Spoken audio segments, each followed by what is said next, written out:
Good morning, my dear students. This is Somasantari. Today we are discussing about History Unit 5. The topic is Islamic Reforms. Before starting the class, I will ask few questions from previous topic. Are you ready? Okay, let's start. Question number 1. Jyotiba Phule was born in Dash. Jyotiba Phule was born in Dash. Answer is 1827. 1827. Question number 2. Jyotiba Phule opened the first school for untouchables in 1852 in Dash. Jyotiba Phule opened the first school for untouchables in 1852 in Dash. Answer is Pune. Answer is Pune. Question number 3. When was Satyasodhak Samaj launched? When was Satyasodhak Samaj launched? Answer is 1870. 1870. Question number 4. Jyotiba Phule wife's name was Dash. Jyotiba Phule wife's name was Dash. Savitri Bai. Savitri Bai. Question number 5. Narayana Guru born to poor parents in Dash. Narayana Guru born to poor parents in Dash. Answer is Kerala. Answer is Kerala. Question number 6. Who was set up the Sri Narayana Dharma Paribalana Yogam? Who was set up the Sri Narayana Dharma Paribalana Yogam? Answer is Narayana Guru. Answer is Narayana Guru. Question number 7.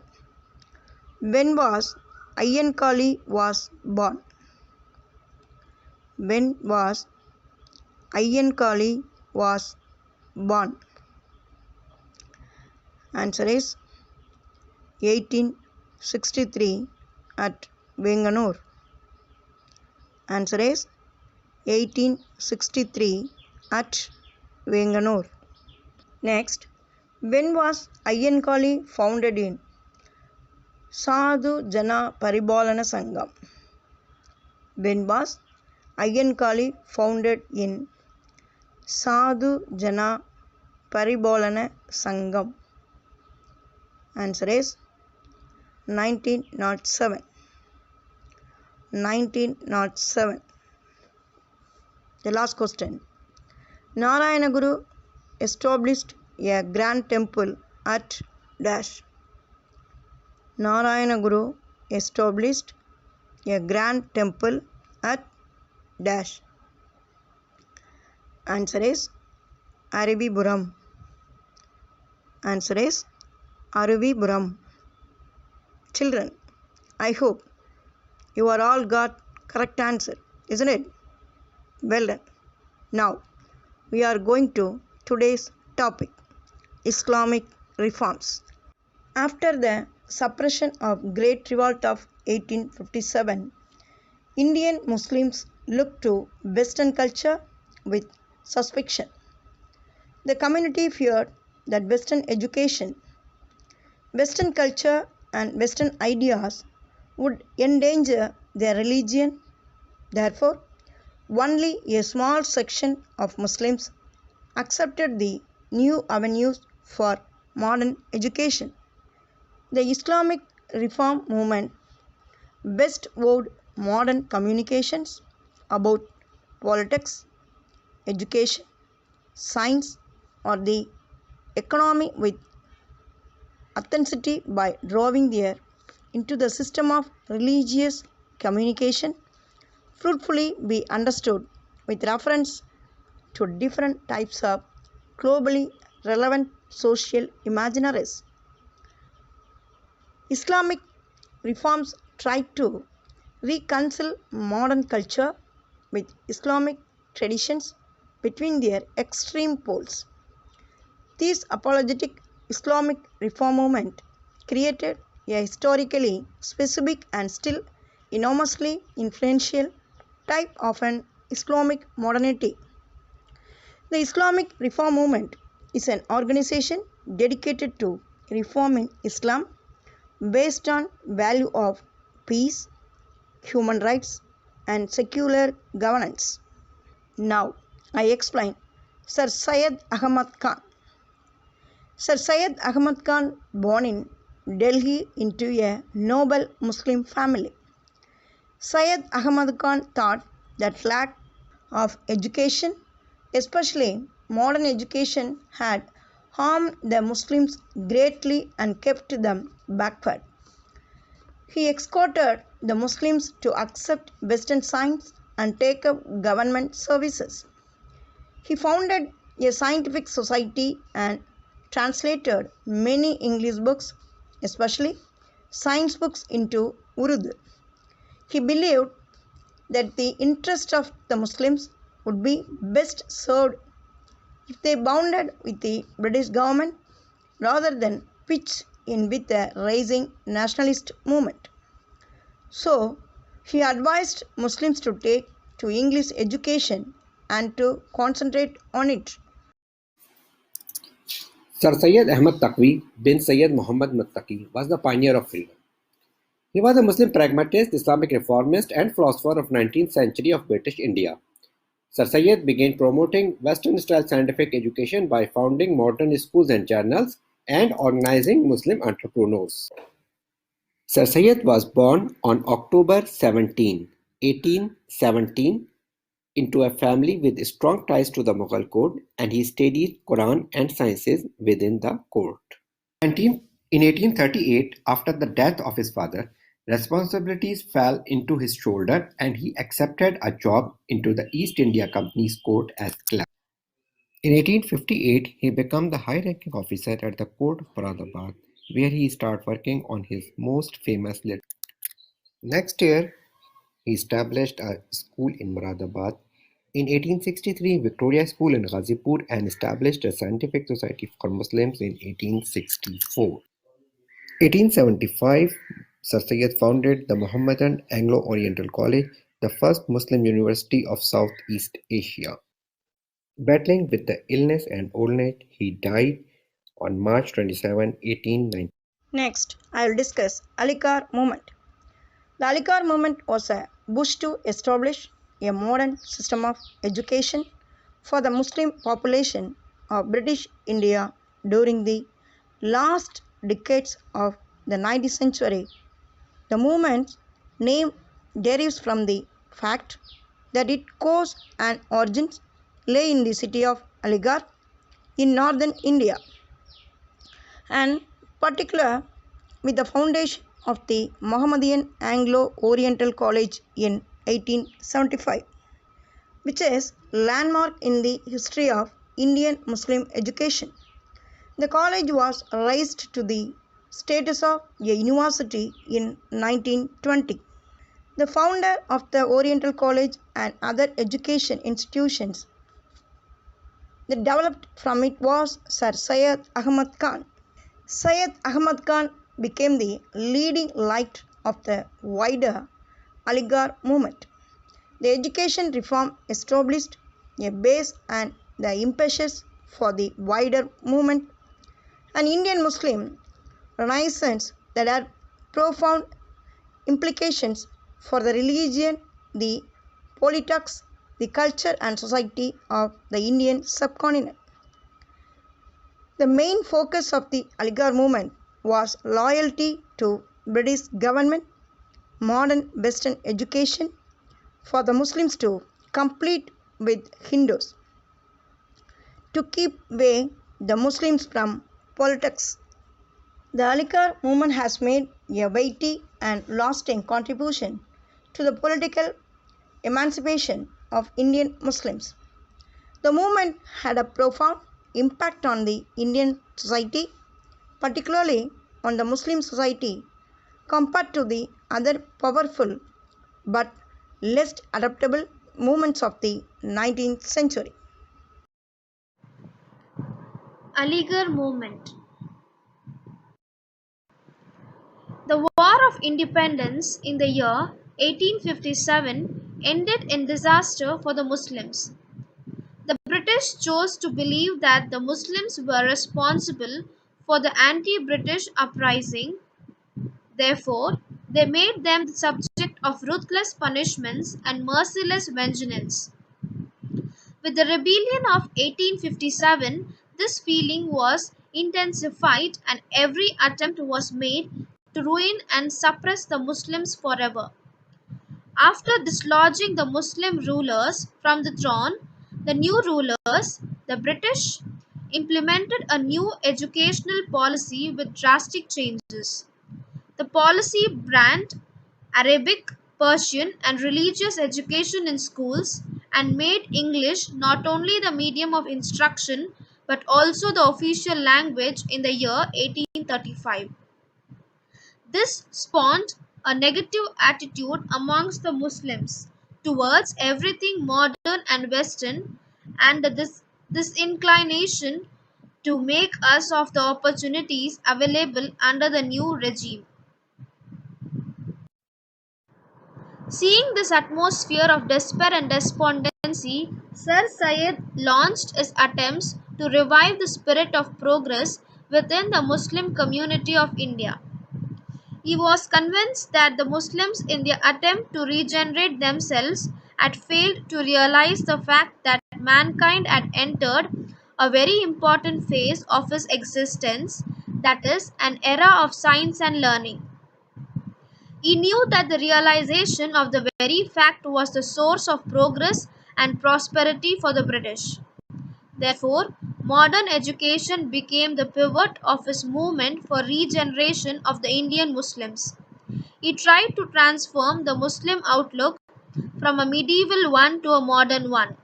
Sir Syed's first and foremost objective was to acquaint the British with the Indian mind. His next goal was to open the minds of his countrymen to European literature, science, and technology. Therefore, in order to attain these goals, Sir Syed launched the Aligarh movement, of which Aligarh was the center. He had two immediate objectives in mind: to remove the state of misunderstanding and tension between the Muslims and the new British government, and to induce them to go after the opportunities available under the new regime without deviating in any way from the fundamentals of their faith.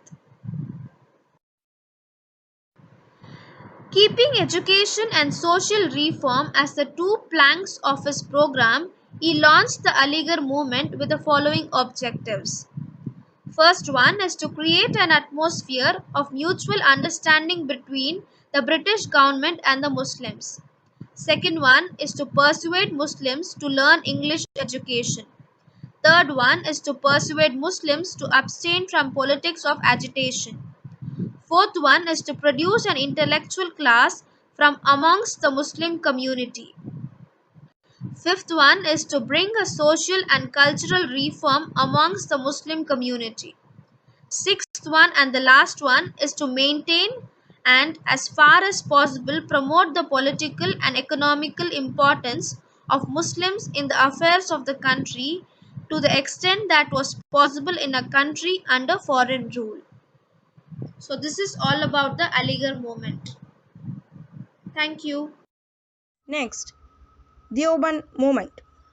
The Deoband movement, organized by the Orthodox section among the Muslim ulema as a revivalist movement with the twin objectives of propagating pure teachings of a Quran and Hadith among Muslims and keeping alive the spirit of jihad against the foreign rulers.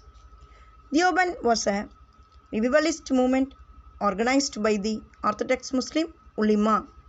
The ulema, under the leadership of Muhammadan Qasim Bantavi and Razid Ahmad Gangotri founded the school at Deoband in the Saharanpur district of the Uttar Pradesh in 1866. The school curricula shut out English education and Western culture. The instruction imparted was an original Islamic religion, and the aim was moral and religious regeneration of Muslim community. Maulana Muhammadul Hasan became the new Deoband leader. The Jamaat ul Ulema, led by him, gave a concrete shape to Hasan's ideas of protection of the religious and political rights of the Muslims in the overall context of Indian unity. Next, I will explain Parsi reform movement. In the middle of the 19th century, the reform activities began in Mumbai. Frunji Nauroji founded the Ragnumai Masta Yasnan Sabha in 1851. Rast Gafta was the main voice of this movement. Then Begramji Malabari organized a campaign for legislation against the practice of child marriage. The community produced many leaders such as Ferosha Mehta and Dinsha Vacha, who played a big role in the yearly Congress. Next, I'll explain Sikh reform movement. Among the Sikhs of Punjab, too there were attempts to reform. Baba Dayal Das founded the Nirankari movement, stressed the worship of goddess Nirankar, rejection of ideals, rejection of rituals associated with idolatry, reverence for the authority of Guru Nanak and of the Adi Granth formed the essence of his teachings. He reiterated the profession of meat eating and liquor consumption. The Nambudri movement founded by Baba Ram Singh was another socio-religious movement among the Sikhs. The Nambudris insisted on bearing the symbols of Sikhism except the Girban. Instead, Baba Ram Singh wanted to his followers to carry a lati. It considered both men and women equal and accepted widow remarriage. It prohibited the dowry system and child marriage. In the wake of the gathering influence of Arya Samaj and the Christian missionaries, the Singh Sabha of Amritsar was established. The main objective was to restore the purity of Sikhism. With the support of British, it established Khalsa College for the Sikhs in Amritsar. Singh Sabha was a forerunner of Akali movement. Next, I will discuss social reformers of Tamil Nadu. Ramalinga Swamigal, popularly known as Vallalar, Ramalinga Swamigal or Ramalinga Adigal, was born in 5th October 1823 in Marudur, a village near Sidambaram. After his father's death, his family moved to his brother's house at Chennai. Despite having no formal education, he gained immense scholarship. Ramalinga emphasized the bonds of responsibility and compassion between living beings. He expressed the view that those who lack compassion for suffering beings are hard-hearted, their wisdom clouded.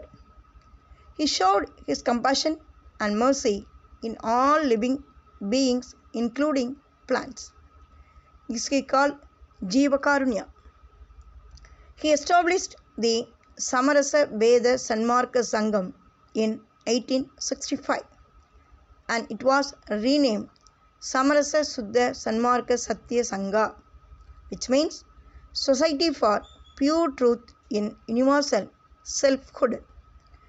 Ramalinga also established a free feeding house for everyone irrespective of caste at Vadalur in the wake of a terrible famine in South India in 1866.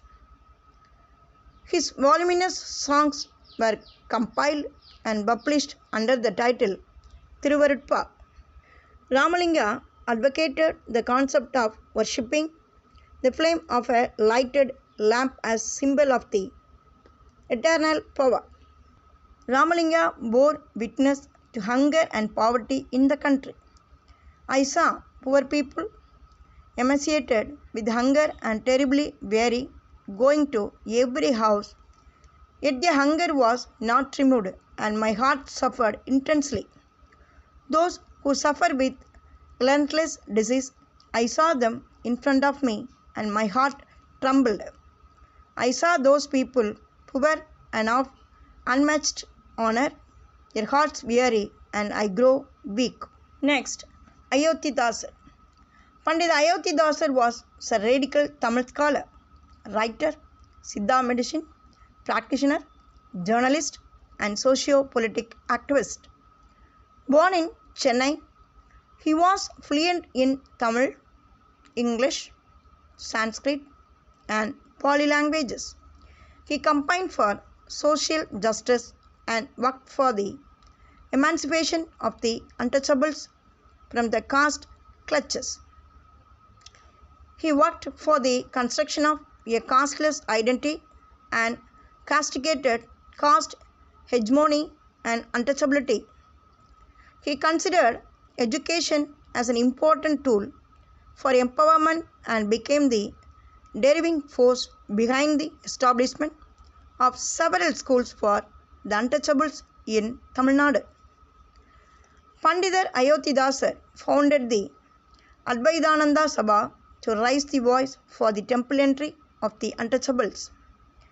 In 1882, John Ratnam and Ayodhyadasar established a movement called Dravida Kalagam and launched a magazine called Dravida Pontian in 1885. He founded the Dravida Mahajana Sabha in 1891 and organized the first conference of association at Nilgiris. Pandita Ayodhyadasar was disappointed with the Hindu Dharma, which served as the basis for propagating and validating caste in Hindu society. Influenced by the Theophist organizer Colonel H.S. Alcott, he went to Sri Lanka in 1898 and converted to Buddhism. In the same year, he founded the Sakya Buddhist Society at Madras to construct the rational religious philosophy through Buddhist religion. He started a weekly journal, Oru Paisa Tamilan, in 1907 and published it until his demise in 1914. Students, now we are going to end of the session. I hope you are all observing the class properly, isn't it? Well done. Reading practice is very important.